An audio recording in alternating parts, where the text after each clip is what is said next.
చేస్తేనే అమృతమిచ్చింది. అవరోధాల దీవుల్లో ఆనంద నిధి ఉన్నది. కష్టాల వారధి దాటిన వారికి సొంతమవుతుంది.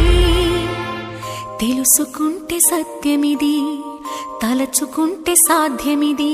మౌనంగానే ఎదగమని మొక్క నీకు చెబుతుంది. ఎదిగిన